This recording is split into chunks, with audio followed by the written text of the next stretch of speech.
Gordon malah melihat si Georgette ini malah mengemudi menuju Hollywood Hills. Gordon sempat aneh ngapain kok ke arah situ. Karena arah menuju ke Hollywood Hills itu adalah arah berlawanan dari arah apartemennya Georgette.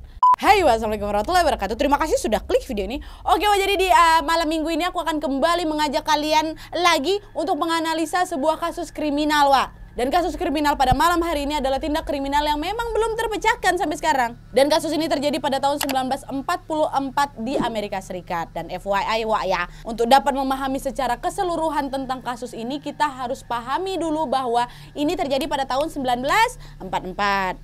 Amerika Serikat masih dalam masa peperangan waktu itu. Nah, peperangan apa yang terjadi tahun 1944 di Amerika Serikat, Wak? Apa? Hah?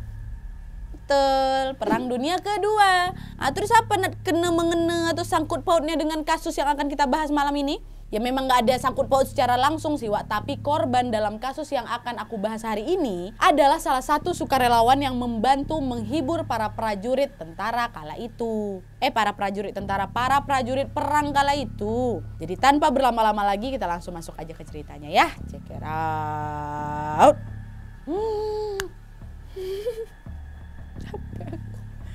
Oke.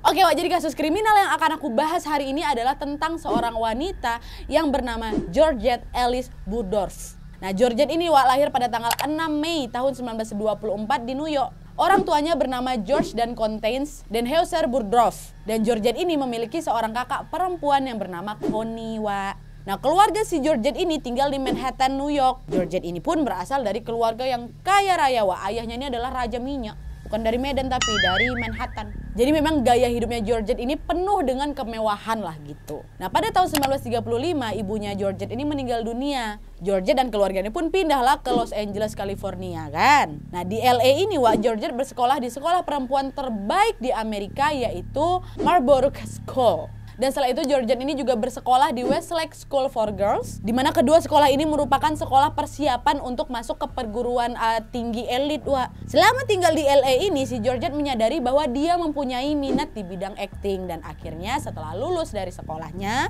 Georgette ini pun memutuskan untuk mengejar mimpinya bermain film. Georgette pun dikabarkan pindah ke Hollywood, Wak, pada tahun 1944, di mana dia tinggal sendirian di sebuah unit di kompleks apartemen mewah, Wak, yang bernama El Palacio. Nah, walaupun si Georgette ini memang udah bergelimang harta kali, Wak, dia ini tetap mencari uang sendiri loh. Dia ini dikabarkan bekerja di Biro Layanan Wanita di Los Angeles Times dan bergabung menjadi sukarelawan di Hollywood Canteen. Jadi Hollywood Canteen ini bukan kantin kayak di Indonesia tuh, Wak, ya. Bukan juga tempat untuk mabok-mabokan. Jadi Hollywood Canteen ini dibuka pada tanggal 3 Oktober 1942 dan dijadikan tempat berkumpulnya para prajurit perang pada saat itu. Ingat nih, Wak, ya, ini timeline kasus itu terjadi pas terjadi Perang Dunia Kedua. Nah, Hollywood Canteen ini, Wak, menyediakan bar makanan ringan macam donat, sandwich, ada juga kopi, ada susu juga, semuanya gratis nih untuk para prajurit perang. Nah, kenapa aku bilang tempat ini bukan tempat mabok-mabokan, Wak? Karena memang katanya di sana tidak menyediakan alkohol sama sekali. Jadi memang kayak tempat untuk bersenang-senang para prajurit lah gitu, Wak. Kayak tempat nongkrong gitu, Wak, kayak kafe zaman sekarang. Tapi khusus prajurit-prajurit aja gitu, kan? Nah, prajurit-prajurit yang datang ke sana itu pun biasanya mereka hangout bersama, buat ngobrol juga, buat berdansa gitu loh. Jadi hampir memang setiap malam ada 2 band yang tampil di Hollywood Canteen itu. Dan untuk menemani para prajurit ini banyak tuh, Wak, para wanita yang secara sukarela datang ke Hollywood Canteen ini untuk nemenin para prajurit ini. Dan wanita-wanita itu disebut nyonya rumah. Dan untuk bergabung menjadi sukarelawan di Hollywood Canteen itu juga nggak sembarangan loh, Wak. Karena setiap wanita yang ingin menjadi sukarelawan di sana itu diinterview dulu. Dan kalau misalnya nanti mereka diterima, diambil itu nanti sidik jarinya sama FBI loh. Dan kemudian mereka pun mendapat kartu identitas yang lengkap dengan foto. Dan para sukarelawan ini juga tidak diizinkan untuk masuk dan pergi dengan para prajurit. Jadi memang betul-betul sukarelawan ini datang ke sana untuk menghibur para prajurit, untuk menghabiskan waktu mereka ya kayak buat dansa, buat ngobrol, kayak gitu aja. Dan memang menjadi suatu kebanggaan tersendiri loh, Wak, waktu itu kalau misalnya keterima jadi nyonya rumah di Hollywood Canteen, karena mereka bisa membantu menghibur para prajurit melepas stres berperang walau cuma sebentar lah gitu. Nah, si Georgette ini menjadi salah satu nyonya rumah, Wak, di Hollywood Canteen, dan dia mempunyai jadwal rutin setiap hari Rabu. Nah terus singkat cerita di tanggal 13 Juni 1944 Georgette ini bertemu dengan seorang prajurit muda yang bernama Jerome Brown. Nah Jerome waktu itu sedang ditempatkan di Camp Callan di California, Wak. Georgette dan Jerome ini pun waktu itu dikabarkan langsung sama-sama suka dan mulai menjalin sebuah hubungan. Tapi tidak lama kemudian Jerome ini harus pergi ke El Paso karena ditugaskan ke sana memang. Akhirnya mereka LDR lah. Dan selama menjalani LDR ini Georgette dan Jerome ini pun selalulah bertukar surat gitu, Wak. Dan sembari menjalani LDR ini, Georgette masih tetap menjadi sukarelawan di Hollywood Canteen. Dia ini pun dikenal sebagai wanita yang sangat baik untuk para prajurit. Wah, terlalu baik malah. Dia ini sering menghabiskan waktu dengan para prajurit di luar jam Hollywood Canteen beroperasi. Georgette ini juga suka mengajak mereka minum dan makan, memberikan mereka uang jika memang prajurit itu membutuhkan uang untuk bertahan hidup. Dia mengundang mereka untuk datang ke rumahnya. Bahkan saking baiknya si Georgette ini, Wak, ya dia ini sampai membuat kunci cadangan apartemennya tuh untuk bisa dibagikannya kepada prajurit-prajurit di sana yang memang sedang membutuhkan untuk tidur. Jadi memang tulus sekali si Georgette ini mau membantu para prajurit perang dan menurut kabar berita juga, Wak, Georgette melakukan hal itu karena dia merasa aman dengan para prajurit itu, Wak. Atau bahkan merasa seolah-olah tugasnya itu adalah untuk itu menjaga mereka dengan cara apapun yang dia bisa. Tapi sayangnya, Wak, kemungkinan besar karena kebaikannya inilah ada tuh orang yang tidak bertanggung jawab yang sudah memanfaatkan kebaikannya Georgette. Nah, emang apa yang terjadi nih? Nah, sekarang nih baru aku masuk ke inti ceritanya ya.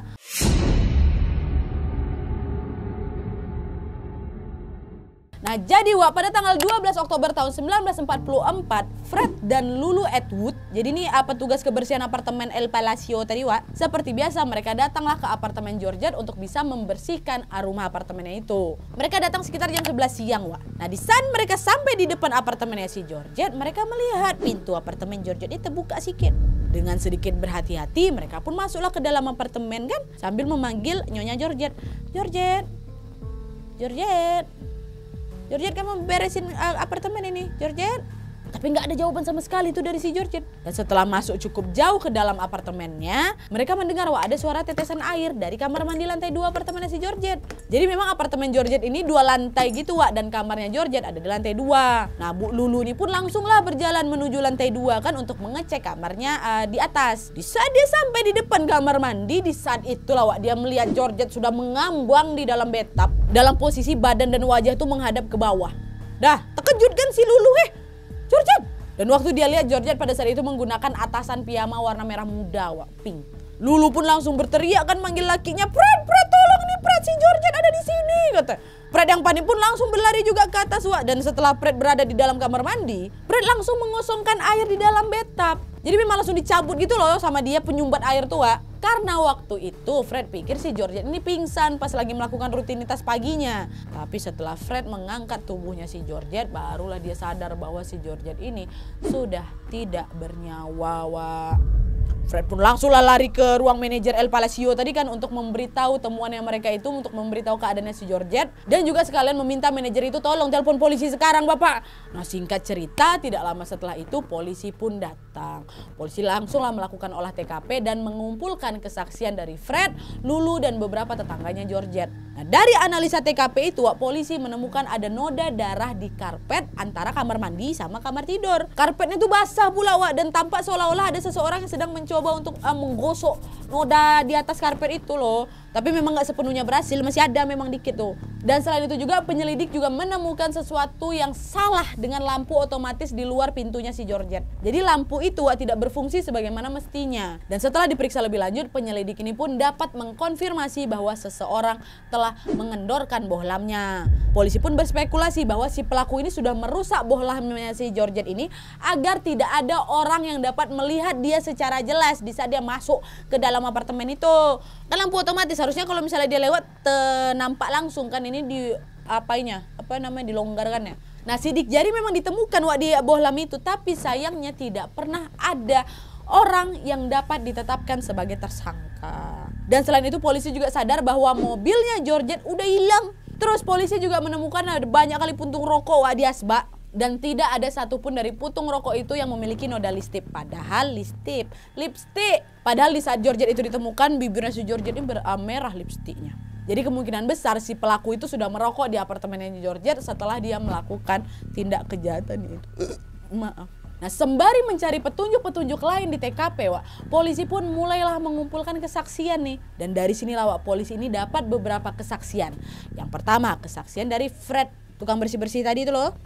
Nah, di saat itu Fred mengatakan bahwa sekitar jam 12 malam tadi, Pak, tanggal 12 Oktober itu ya, dia sempat terbangun karena mendengar ada suara sepatu high heels berjalan. Dan tidak lama setelah itu saya dengar, Pak, ada suara piring pecah. Tapi waktu itu saya nggak berpikir aneh-aneh. Saya tidur balik. Dah. Nah, itu kesaksian si Fred yang pertama. Yang kedua, salah seorang tetangganya Georgette. Si tetangga ini mengatakan di malam kejadian sekitar jam 2:30 pagi dini hari itu ya, dia mendengar ada jeritan wanita diikuti oleh teriakan yang berkata, "Berhenti, berhenti, kamu membunuhku." Terdengar tuh sama tetangga itu. Habis itu tiba-tiba berhenti aja, Pak, katanya. Nah, saat itu tetangganya si Georgette ini berpikir bahwa itu mungkin teriakan cuman sekedar teriakan gitu aja, sekedar pertengkaran perkawinan aja itu. Dia pun balik tidur lagi. Udah jelas-jelas kamu membunuhku, kenapa nggak dia cek ya? Jadi memang ada suara aneh di malam hilangnya nyawa si Georgette ini, Wak, tapi saya nggak ada pula yang betul-betul ngecek. Padahal sejelas itu kamu membunuhku, kenapa lah nggak aku cek? Mungkin ngantuk kali ya.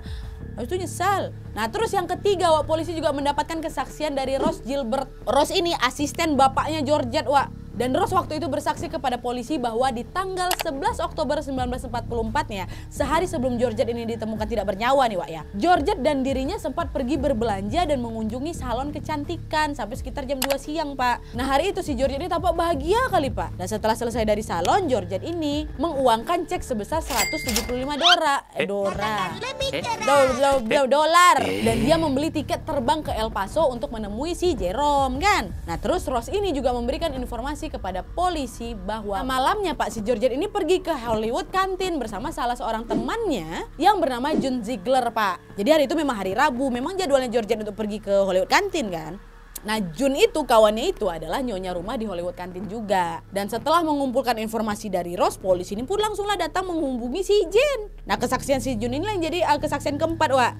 Dan dari June kawannya tadi, June menjelaskan bahwa di malam itu, di saat June ini baru sampai di Hollywood Canteen, dia melihat Georgette ini masih duduk di dalam mobilnya, lagi ngejahit sesuatu gitu. June pun kemudian masuklah ke dalam mobilnya si Georgette dan berbicara sama dia. Dan di saat itu June berkata bahwa Georgette ini nampaknya cemas, gugup kali, Pak. Jauh dari dirinya yang normal lah gitu.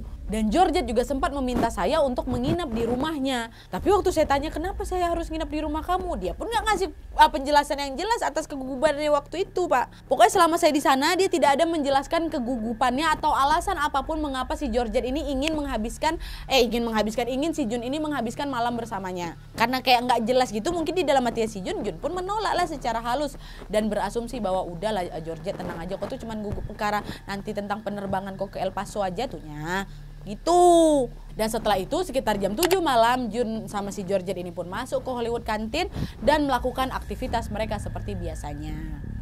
Nah, selain informasi ini, Wak, June juga menyampaikan kepada polisi bahwa di malam itu, Pak, memang ada seorang prajurit yang berulang kali mengganggu si Georgette. Prajurit ini pun sedikit memaksa Georgette ini untuk berdansa sama dia, Pak. Georgette waktu itu sudah beberapa kali menolak, tapi prajurit itu tetap ngikutin Georgette kemana-mana. Sampai akhirnya karena Georgette ini tidak ingin menimbulkan masalah atau mungkin membuat keributan, kan, Pak, Georgette ini pun mengikuti kemauan prajurit itu untuk berdansa. Dan setelah selesai berdansa, Georgette ini pun pergi ngampirin saya. Dia bilang, aku gak suka laki-laki itu. Tuh katanya. Nah, terus, Pak, sekitar jam 11:30 sampai 11:30 malam lah, saya sama Georgette pun meninggalkan Hollywood Canteen dan pulang ke rumah masing-masing. Nah, ketika si June ini ditanya oleh polisi apakah dia mengenal prajurit yang ganggu si Georgette tadi, June pun sayangnya tidak mengetahui nama si prajurit itu. Polisi pun kemudian akhirnya mencoba mencari prajurit yang dibicarakan oleh June, karena sekarang si prajurit itu adalah orang yang dicurigai atas kasus meninggalnya Georgette, ya kan? Nah, selagi polisi mencari tahu siapa prajurit itu, berita tentang kematiannya Georgette ini pun mulai menyebar, Wak, di media. Karena sudah tersebar ini, polisi pun akhirnya mendapatkan petunjuk baru, di mana ada seorang sersan, Wak, telah menghubungi polisi dan dia berkata, "Bapak, saya malam sebelum si Georgette itu ditemukan meninggal, di malam sebelumnya si Georgette itu sempat memberikan tumpangan buat saya pulang." Dan setelah dicari tahu, ternyata sersan ini bernama Gordon Edlund, Wak. Nah, Gordon ini pun kemudian memberitahu polisi bahwa Georgette ini telah memberinya tumpangan di depan di dekat Hollywood kantin itu. Di saat Gordon sedang dalam perjalanan pulang ke rumahnya, Gordon ini juga berkata bahwa di malam itu Pak Georgette ini kelihatan senang kali. Karena dia cerita sama saya dia mau ngunjungin pacarnya. Dan dia juga bercerita bahwa Georgette ini ingin segera pulang karena dia sedang mengharapkan telepon dari Jerome. Gordon juga menambahkan bahwa saya numpang sama dia kurang lebih 15 menitan lah itu Pak. Nah setelah si Georgette ini menurunkan si Gordon di Sunset Boulevard Pak, Gordon malah melihat si Georgette ini malah mengemudi menuju Hollywood Hills. Gordon sempat aneh ngapain kok ke arah situ. Karena arah menuju ke Hollywood Hills itu Pak, adalah arah berlawanan dari arah apartemennya Georgette. Dia ke arah Hollywood Hills Pak. Aturannya kalau ke apartemen dia nggak lewat situ. Saya sempat aneh aja nggak pada. Oh mungkin entah apa yang mau dia beli mungkin Pak. Udah itu aja. Nah jadi memang banyak nih Wak ya yang dapat memberikan informasi tentang aktivitasnya si Georgette sehari sebelum dirinya ditemukan meninggal. Nah sekarang yang harus polisi lakukan adalah menemukan petunjuk lain yang dapat membantu mereka menangkap siapa ini pelakunya. Nah selagi para polisi ini memeriksa kesaksian-kesaksian ini, polisi pun akhirnya mengirim jasadnya Georgette ke tim forensik untuk dicari tahu apa penyebab kematiannya. Dan setelah diperiksa oleh tim forensik, Wak, mereka pun dapat menetapkan bahwa penyebab kematiannya Georgette ini disebabkan karena Georgette sudah dicekek. Terus setelah si Georgette dicekek, ada sepotong kain Wak didorong ke dalam tenggorokannya. Dan selain itu juga tim forensik menemukan ada memar di sisi kanan perutnya Georgette sama mukanya Wak. Dan kemungkinan besar memar itu disebabkan oleh pukulan tinju. Bekas cengkeraman juga ditemukan di bibir, wajah, paha sama perutnya. Dan sudah dilakukan oleh tangan yang sangat besar. Ada bekas jari kuku yang udah nembus di kulit paha kanannya Georgette Wak. Dan ada juga lecet di seluruh badannya. Dan luka-luka ini dipercaya karena Georgette sudah mencoba melawan si pelaku. Dan informasi terakhir yang dapat ditentukan oleh tim forensik pada saat itu adalah Georgette ini sudah diperkaos dulu Wak, sebelum kematiannya. Dan selanjutnya penyelidik pun fokus pada potongan kain yang ada di tenggorokan si Georgette itu.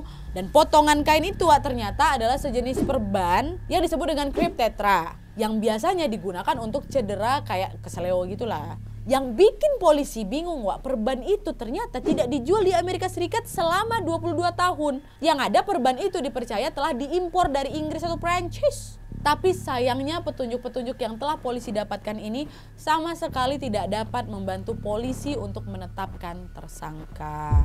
Nah di saat polisi menemukan jalan buntu ini, polisi pun menemukan mobil Cops Oldsmobile tahun 1936 milik Georgette Wak. Dan mobil itu telah terparkir 10 mil dari rumahnya Georgette. Keadaan mobilnya Georgette itu juga membuat polisi bingung Wak. Karena mobil itu terparkir dalam keadaan bensin habis. Terus partbor kiri depan ada goresan, ada penyok juga. Terus ada juga kerusakan pada grill depan. Dan di saat itu polisi tidak dapat menentukan apakah kerusakan itu dilakukan oleh si pelaku atau memang udah lama ada di situ. Dan petunjuk ini juga sayangnya tidak dapat membantu polisi untuk menetapkan tersangka. Terus gimana nih Wak akhirnya? Jadi memang Wak seperti yang aku bilang tadi, kasus Georgette ini memang belum terpecahkan sampai sekarang. Karena itulah banyak teori yang berseliweran di media tentang kenapa dan siapa yang telah menghilangkan nyawanya Georgette. Nah sekarang barulah ini ya kita masuk ke beberapa teorinya Wak.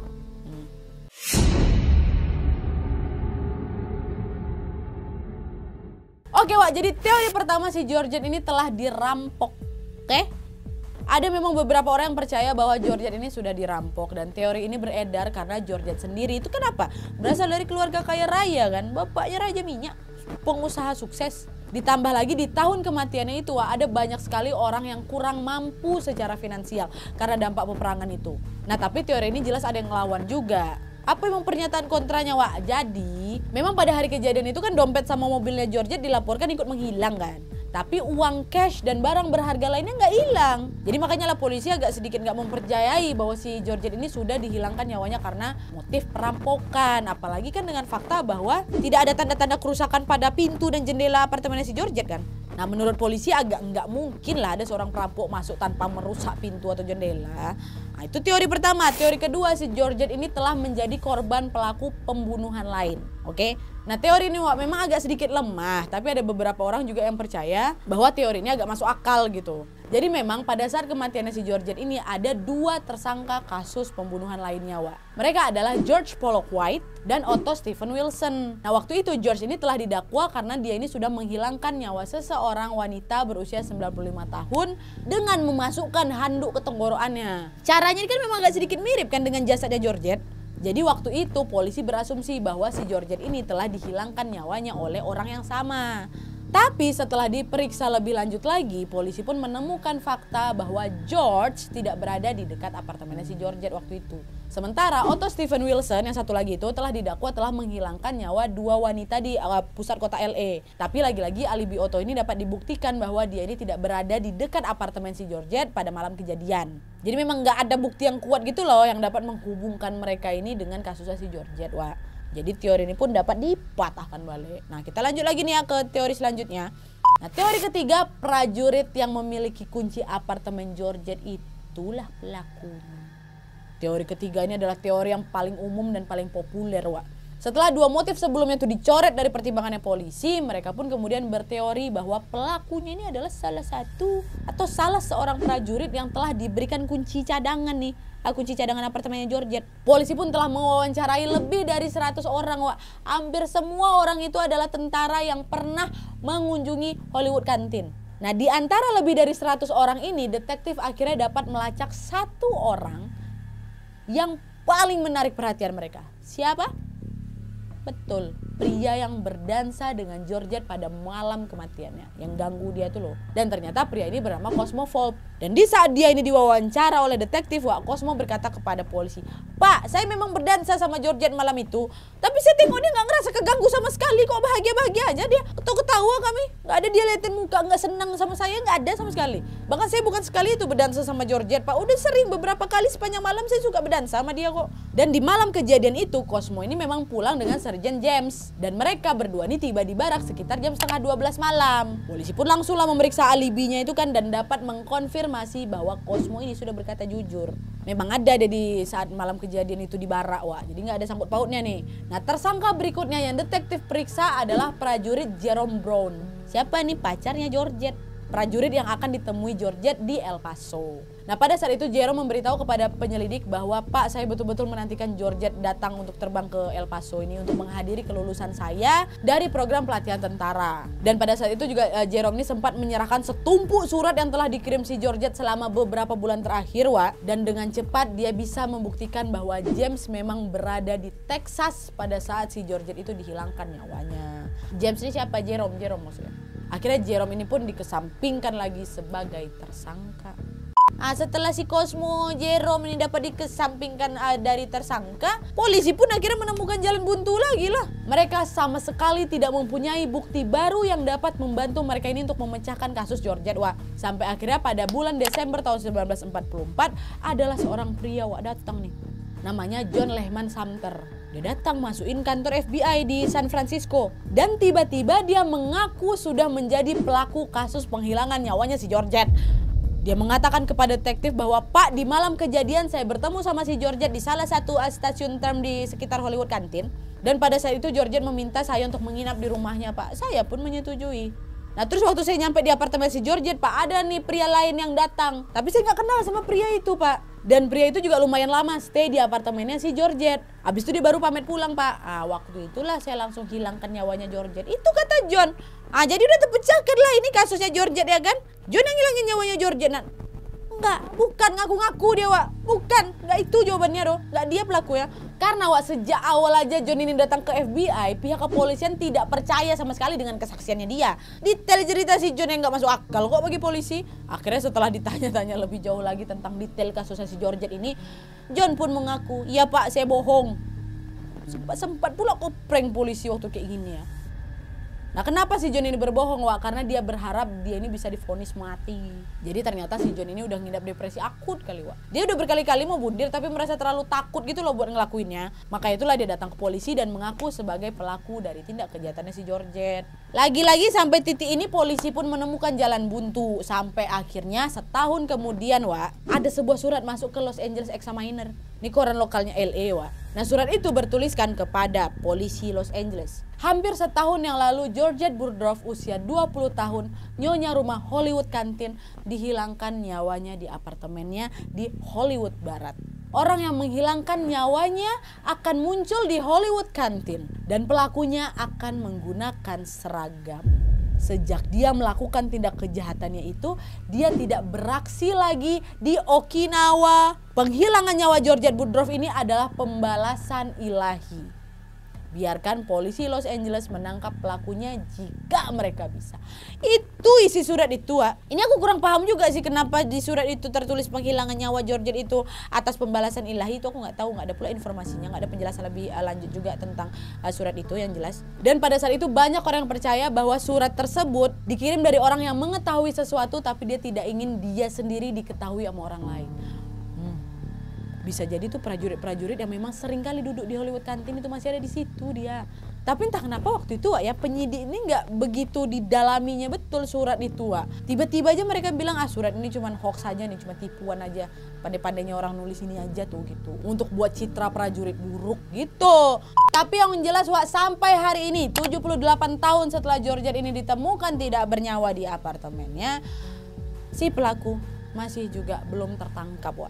Menurut aku udah banyak kali nih detail penyelidikan yang tak disebarkan di media, Wak. Kalaupun apa yang tersebar itu adalah usaha terbaik yang memang sudah dilakukan polisi ya. Entah kenapa kalau aku pribadi nih ngerasa polisi itu tetap kayak nggak maksimal gitu loh buat memecahkan kasus si Georgette ini. Entah mungkin mereka kekurangan manpower karena memang masih dalam masa peperangan waktu itu kan. Atau mungkin sebenarnya mereka itu sudah mengetahui siapa pelaku sebenarnya, tapi entah kenapa mereka memutuskan untuk merahasiakan temuan mereka. Karena banyak orang yang lebih berat ke teori terakhir tadi, Wak, bahwa si pelaku ini adalah salah satu prajurit yang punya kunci cadangan apartemen si Georgette. Ya enggak? Masuk akal juga sih. Karena banyak juga orang percaya, Wak, katanya pelakunya itu adalah prajurit dan ada andil juga nih dari atasan-atasan militer di sana yang mencoba menghalangi polisi untuk dapat meneruskan penyelidikan mereka. Tapi gimana menurut kalian soal kasus ini, Wak? Apakah Georgette ini kemungkinan memang cuma murni korban perampokan aja, atau ulah random orang lain aja, atau jangan-jangan kalian sepemikiran sama teori terakhir bahwa pelakunya ini adalah salah satu prajurit yang ada di Hollywood Canteen? Yang mungkin sakit hati sama dia, entah kayak gimana. Tulis aja lah pokoknya pendapat kalian di kolom komentar di bawah ya. Oke, Wak, jadi sekian dulu videonya. Terima kasih banyak yang sudah menonton. Kalau kalian suka video ini, klik like-nya. Jangan lupa komen di bawah untuk ide dan saran-saran untuk video selanjutnya. Jangan lupa nyalain notifikasinya supaya kalian tahu kalau aku upload video baru. And as always, jangan lupa untuk klik tombol subscribe supaya kalian sama-sama tahu informasi menarik dan menegangkan dari channel aku. See you next video, Wak. Bye. Kayak mana lagi nih thumbnail kita, Aspi? Kayak gini ya, kayak mana lagi pusing aku. Thank you.